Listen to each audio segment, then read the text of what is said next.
চাঁদপুর জেলার অন্যতম ব্যস্ত সড়ক চাঁদপুর হ্যামচর সড়ক। চাঁদপুর পুরানবাজার সেতু থেকে হরিণা পর্যন্ত রাস্তাটির প্রতিটি জায়গায় গর্ত ভাঙা।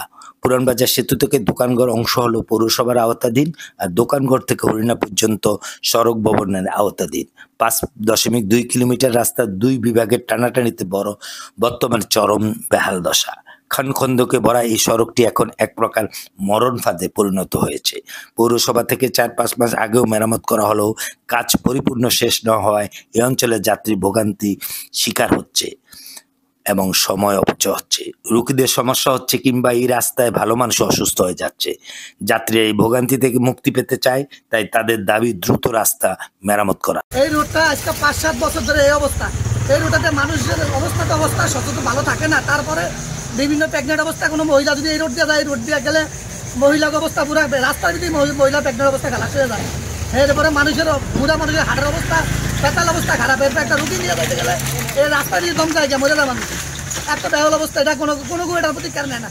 জেলা প্রশাসকও নিতেছে না, আগে যারা ছিল গভর্নমেন্ট এরও এই রাস্তার প্রতি কোনো তৎপরতা নিতেছে না। প্রতিদিন আসতে যাত্রীদের অনেক ভোগান্তিতে পড়তে হয়।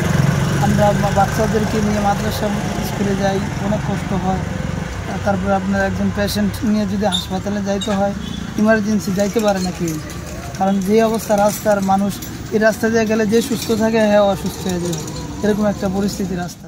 আচ্ছা, কত বছর রাস্তা ভাঙ্গা, আমাকে গাড়ি দিয়ে অবস্থা হইতে পারছে, রাস্তা ভাঙ্গার গাড়ি ভাঙ্গা বেড়ে যার, গাড়ি নদী পেয়ে যায়, অনেক দিন করে দুর্ঘটনা। আমাকে কিস্তি নিচ্ছিলে, আমরা অনেক সমস্যা আছি, আমরা চলতে পারি নাই। ঠিক আছে, আমার করে কালি করে ঠিক করে দিব করে একবার রং করে নিল, কইছে রাস্তা ঠিক করে দেবো, লাইসেন্স রিনিউ করে কইছে রাস্তা ঠিক করে দিব, আর দিলই না। গাড়ি মারি চনো উল্টে যায়, গাড়ি ফল্টি খেয়ে যায়, মানুষ অ্যাক্সিডেন্টে যায়, মানুষ অনেক দুর্ঘটনা ঘটনা ঘুরে যায়।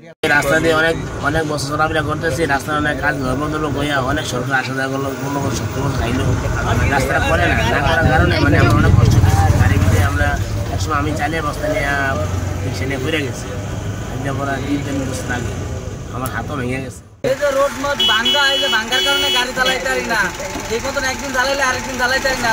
অন্তর সকালবেলা ঘুমাতে মতো হয় না। কেউ যদি দয়া করে এই রোডটা ঠিক করে দিলে আঙ্গুলিকে অনেক উপকার। গাড়ি ভাঙ্গা ধরে একদিন কাম করলে আরেকদিন ভাঙ্গা যায় গাড়ি। এই মনে করেন একদিন ঠিক করে পরের দিন আবার কাম করার লাগে, কাম করে আরো হয়ে যায় গাড়ি। মনে করেন না কি নিমু আর কি আমাদের এই রাস্তাটা যে বিগত প্রায় 10-12 বছর যাবৎ বা আরও বেশি হবে, এই রাস্তাটাতে এত খারাপ অবস্থা যে আমাদের ছেলেমেয়েরা স্কুলে যাওয়া আসা খুব কষ্টদায়ক, এবং আমাদের গর্ভবতী মায়েরা, মহিলারা, বৃদ্ধ মহিলারা বাচ্চা কাচ্চা নিয়ে আইতে যাইতে এই খুব কষ্ট অসুবিধা।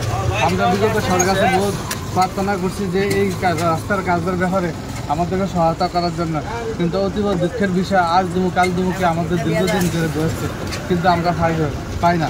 এমনকি আমাদের যে সুবিধা থেকে বঞ্চিত করছে, এই জন্য বর্তমান সরকারের কাছে এবং রাষ্ট্রপ্রধানের কাছে আমরা আকুল আবেদন, আমাদের এই রাস্তার কাজের অতি সত্ত্বর আমাদের সুব্যবস্থা করার জন্য। সড়ক ভবনের কাজ সহসাই শুরু হবে বলে জানান এই ঊর্ধ্বতন কর্মকর্তা। চাঁদপুর হাইমচর যেটা আপনি যেটা বললেন, পুরান বাজার ব্রিজ যেটা আছে, ব্রিজ থেকে যে দোকানঘর, সেই অংশটুকু পৌরসভার নিয়ন্ত্রণাধীন। এরপরে দোকানঘর থেকে হাইমচর পর্যন্ত যে রাস্তাটা আছে, আমরা মাইনর থেকে টেন্ডার করছি এবং 2টার কাজ অলরেডি শুরু হয়ে গেছে, আর একটা টেন্ডারে আছে, সে টেন্ডার কমপ্লিট হলে কাজ শুরু করে দেব। চাঁদপুর থেকে হ্যামচর, ফরিদগঞ্জ, রায়পুর 3 উপজেলার মানুষ এই পথে যাতায়াত করে। Morshed Alam, channel I, Chandpur.